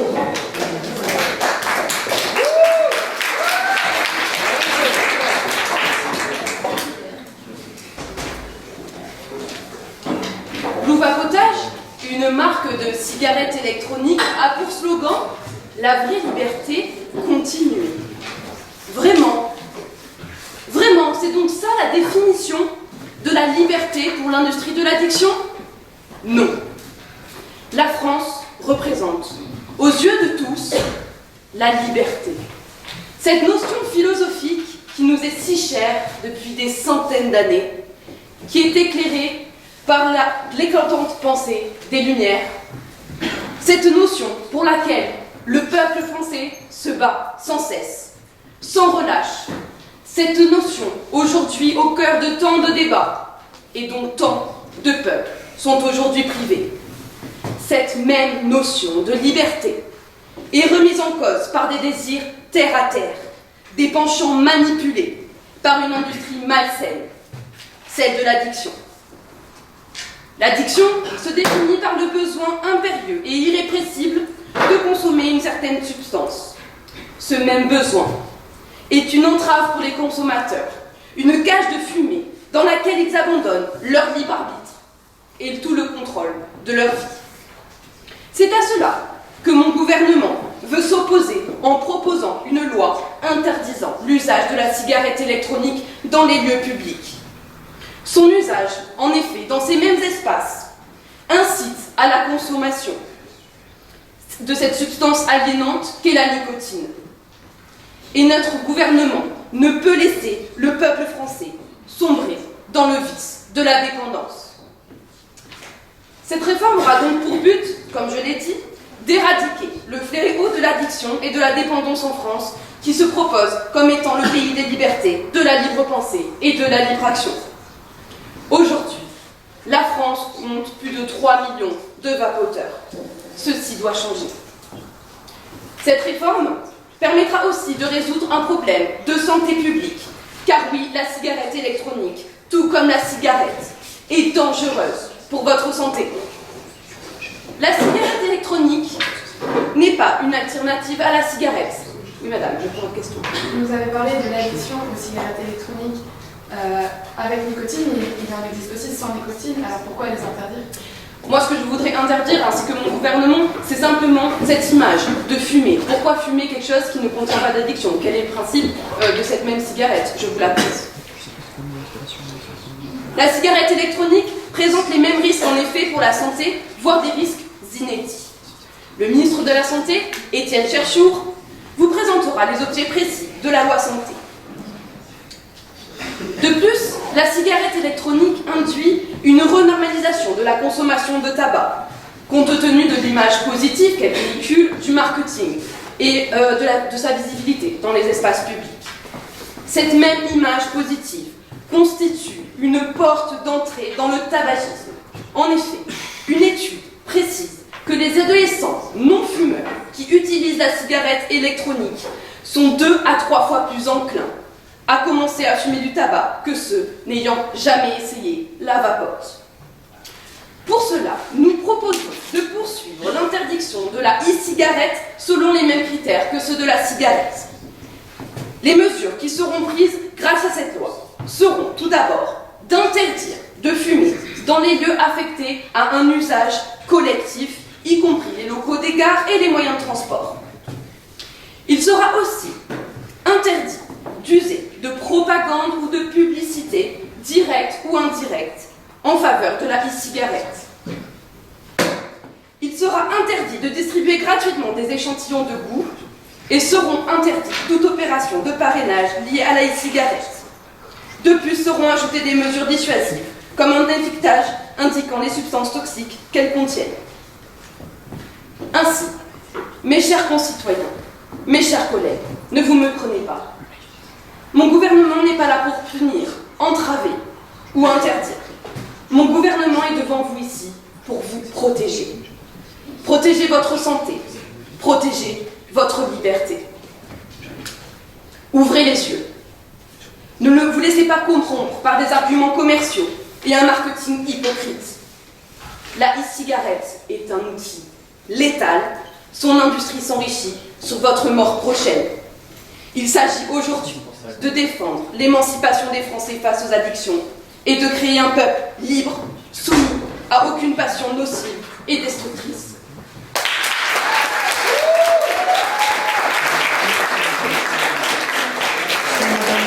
Nous appelons la chef de l'opposition, Chloé André.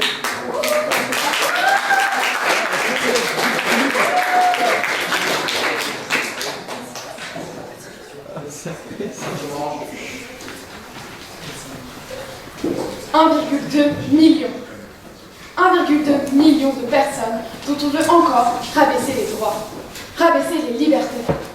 1,2 million de personnes à qui on veut enlever leur plaisir quotidien, la cigarette électronique. Mais dans quel but réel? Le gouvernement français voudrait-il encore rabaisser les responsabilités du peuple? L'infantiliser? Les Français sont tout à fait capables de décider d'eux-mêmes. Ils sont responsables de leur utilisation de la cigarette électronique, que cela se fasse dans l'espace public ou non, sans que cela n'incite personne d'autre à vapoter. Notre pays a trop souvent lutté pour retrouver sa liberté.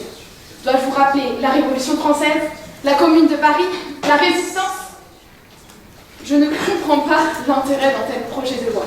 Il existe en effet tant d'autres véritables problèmes en France, et tout ce que le gouvernement trouve de mieux à faire, c'est de prendre une mesure qui réduit la liberté des Français.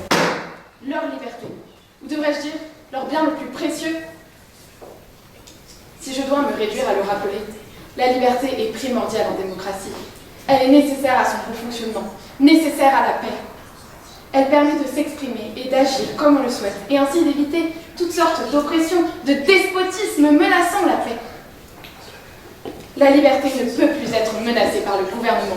Nous ne pouvons plus tolérer cela. Oui. En disait du temps, vous parlez de plaisir et de liberté. Dans ce cas-là, devrions-nous aussi revenir sur l'interdiction de la cigarette tout court? L'interdiction de la cigarette est différente, car, comme je vais y revenir plus tard, la cigarette électronique est moins néfaste que la réelle cigarette. Vous prétendez protéger la liberté des Français, mais en réalité, vous la détruisez. Pour ceux qui l'auraient oublié, l'article 1er de la Déclaration des droits de l'homme et du citoyen de 1789 établit que les hommes naissent et demeurent libres et égaux en droit. Et cette liberté va aussi avec la responsabilité. Ne jugez-vous pas les citoyens suffisamment responsables de leurs actes? Avons-nous vraiment besoin de leur interdire de vapoter dans les espaces publics pour satisfaire vos envies d'autorité? Laissons les dictatures faire cela. Elles le font déjà très bien. Le député Assis me succédera à cette tribune pour vous présenter d'autres alternatives pour réduire l'utilisation de la cigarette électronique sans arriver à l'interdiction totale que votre projet imposerait. Vous nous parlez de santé, mais les cigarettes électroniques sans nicotine sont bien moins dangereuses que les cigarettes classiques. À quoi bon les interdire? Laissons plutôt à chaque établissement, à chaque lieu public, café, bar, restaurant, la décision de l'interdire ou non. Pour en revenir à la santé, avec votre interdiction, les personnes vapotant voient souvent à travers cette cigarette un moyen pour elles de ne plus fumer, de ne plus être dépendant de la nicotine, tout en ayant l'impression de toujours fumer. Eh bien, ces personnes ne pourront plus rester à l'intérieur. Ces vapoteurs se retrouveront dehors, juste à côté de fumeurs, et risqueront d'être tentés de fumer à nouveau. De nombreux Français, 700 000 Français, selon le rapport de Santé publique France, ont déjà réussi à arrêter de fumer grâce à la cigarette électronique. Et vous l'interdisez? Nous sommes conscients des risques de la cigarette électronique. C'est pourquoi nous vous proposons de renforcer la surveillance et la réglementation de ces composants, afin qu'ils soient le moins nocifs possible.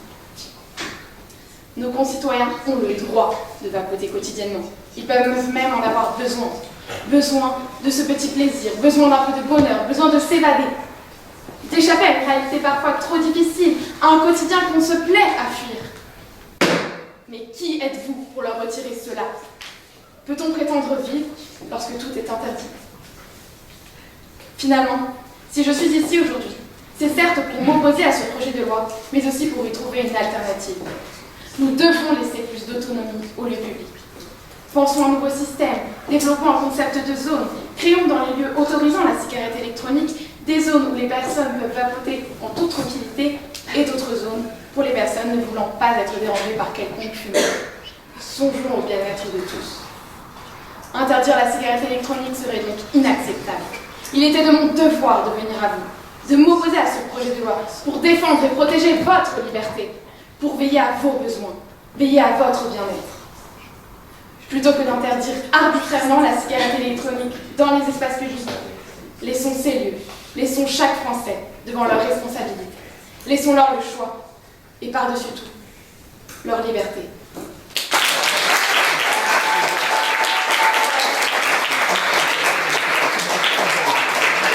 Merci Madame la députée. Nous appelons le ministre de la Santé, Étienne Cherchou.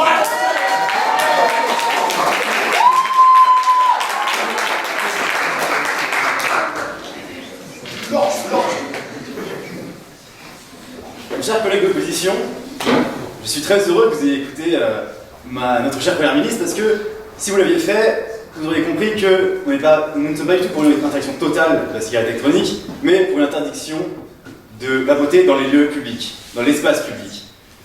Donc, je reviendrai sur ce principe de liberté. La liberté comme la santé ne sont vraiment appréciées que lorsqu'on en a été privé. Et je pense que l'addiction, comme on l'a vu, est au fond ce qu'il y a de pire en termes de privation de liberté. Vous arguez que nous sommes des dictateurs, des fascistes. Ce n'est pas le cas. J'en suis désolé.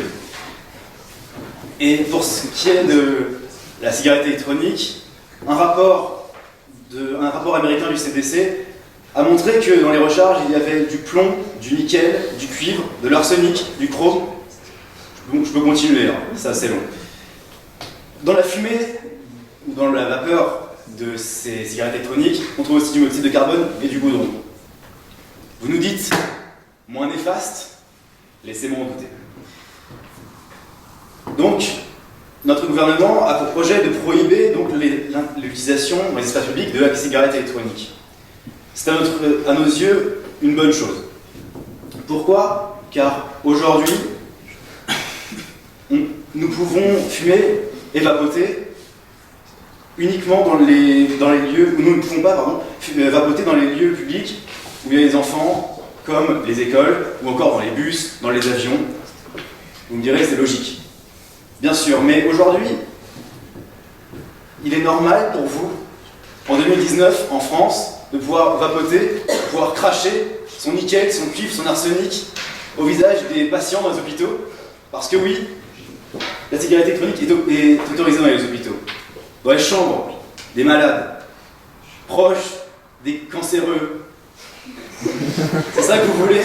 Je prends votre question. Vous dites que l'addiction est en contradiction avec la liberté. Mais n'est-ce pas paradoxal, vous qui voulez supprimer une des libertés des Français? C'est une très bonne question que vous me posez là. Nous ne voulons pas supprimer la liberté, nous voulons l'égalité entre tous les Français. Et je vous ai entendu dire que les Français sont responsables de leurs actes. Dans les lieux publics, ils vapotent comme ils veulent. Oui, dans les lieux publics, il y a des enfants, il y a des personnes âgées, il y a des personnes malades. Et pourquoi pourrait-il ne pas fumer de tabac et pourtant fumer et vapoter? C'est pour ça, aujourd'hui, que je me révolte contre vos arguments sur la révolution, sur la commune, sur la résistance. C'est un déni total de notre pays, de notre démocratie. Aujourd'hui, avec mon gouvernement, la Première ministre, nous ne voulons pas laisser la France aux mains des lobbies du vapotage, de la cigarette électronique, comme on l'a fait pour le tabac. Nous allons adapter la législation, comme c'était le cas pour la cigarette. Nous n'allons pas faire une interdiction totale, mais seulement interdire dans le public. Nous créerons des organismes psychologiques et médicaux pour accompagner les personnes pour arrêter de fumer, pour arrêter de vapoter. Et c'est pour cela que, aujourd'hui, nous voulons mettre fin à cette addiction qui naît dans cette société, comme le tabac l'a fait, comme l'alcool pourrait le faire. Nous combattons le crime, les drogues, la violence, le suicide, comme des tares de la société. Mais pourquoi laisserions-nous nos concitoyens se tuer à petit feu avec une cigarette électronique? Je ne suis pas ici pour prendre des risques, mais pour protéger les Françaises et les Français. La cigarette électronique est aujourd'hui un danger, et nous allons tous, chers collègues, interdire dans les lieux publics pour l'instant, dans un premier temps, et pourquoi pas faire une interdiction totale si le débat s'y prête.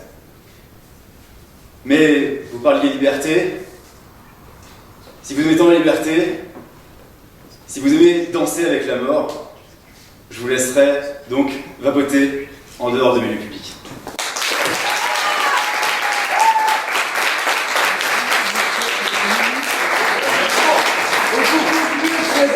Longue soirée, le député Gibran Asli.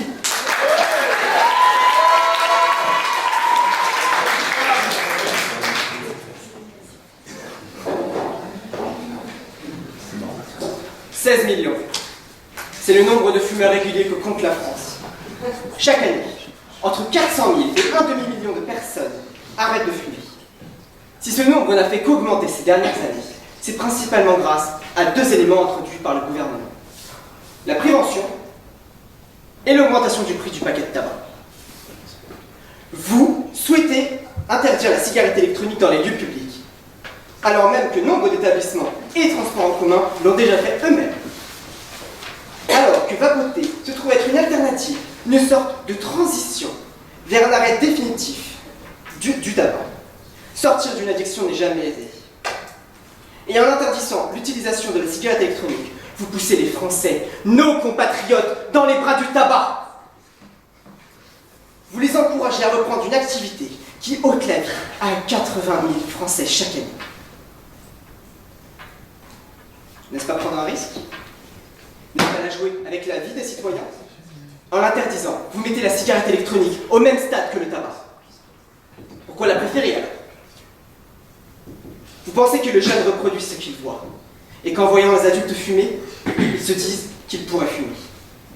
Or, comme chacun sait, l'interdit est fantasmatique et profondément insuffisant. N'est-ce donc pas condamner nous-mêmes nos enfants? Actuellement, le droit d'interdire la cigarette revient aux établissements publics eux-mêmes. Pourquoi changer cela? Les fumeurs seraient alors en position de se sentir exclus, mal aimés et mal compris, dans une société qui les opprime et qui réduit leur liberté. Oui. Vous parlez de vapoter pour arrêter de fumer, mais que dites-vous des gens qui commencent par vapoter, puis se mettent à fumer? La majorité des gens qui vapotent sont des anciens fumeurs de tabac. C'est pour ça que je dis que c'est une transition. Après, pour ceux qui vapotent, nous verrons ça dans la suite.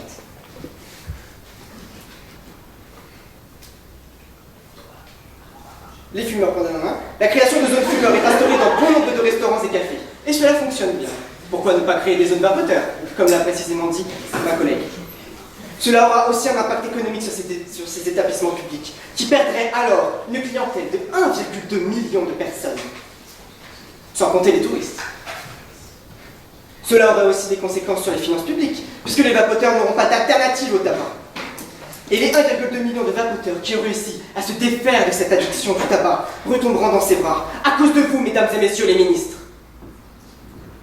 Et je ne vous parle même pas du désastre que cela représenterait pour la sécurité sociale. D'autre part, interdire la cigarette dans les lieux publics limite considérablement les potentiels endroits où les vapoteurs pourraient fumer. Les vapoteurs seront alors moins efficaces au travail, ils ne penseront qu'à vapoter. Et tout ceci aurait forcément à terme des conséquences sur leur santé mentale et leur travail. C'est pour même qu'ils soient encore plus addicts, car, en effet, la pensée nourrit le désir. En clair, cette réforme priverait de leur liberté les individus, mais aussi les établissements publics, et causerait finalement plus de tort qu'elle ne ferait de bien. C'est pourquoi, en plus des propositions déjà évoquées, nous propositions une alternative au projet du gouvernement. Alternative beaucoup moins radicale et nettement plus subtile. Taxer 1 € plus cher chaque cigarette électronique et e-liquide vendue en France, afin de permettre le développement de la prévention. Car oui, la clé de la réussite se situe dans la sensibilisation. En alliant ces deux moyens, la taxe et la prévention, nous espérons encourager les fumeurs et les vapoteurs à se tourner vers une solution plus saine. Et ainsi, progressivement, ils arrêteront de fumer. Une addiction ne se combat pas frontalement et soudainement. Sortir d'une addiction est une chose qu'il faut faire en douceur. L'État doit accompagner ses citoyens. Et c'est pourquoi nous proposons que les e-liquides avec nicotine soient 30% plus chers que les e-liquides sans nicotine. La France n'est pas un pays totalitaire. Elle représente un certain nombre de valeurs. Et mettre les Français face à eux-mêmes n'est pas digne de la France.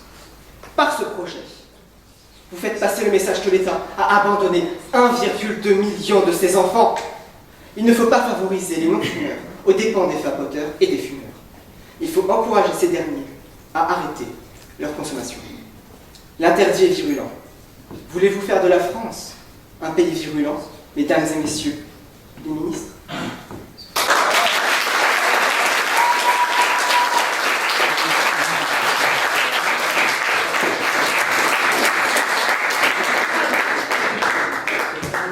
J'ai dit qu'il était le dernier orateur, j'ai menti, c'est le privilège de la présidence.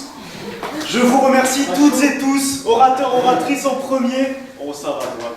Et puis le très cher public qui m'a donné 2 heures de son temps pour venir les voir débattre, les voir jouter, les voir s'affronter et donner le meilleur d'eux-mêmes dans l'espoir d'être sélectionnés. Après ces 2 longues heures qui nous ont offert 2 longues heures qui nous ont offert 2 mentions des Lumières, 2 mentions de la commune, de Pont-Godwin aussi, n'oublie pas. La commune. la commune. Encore une fois, merci pour eux et merci à vous tous.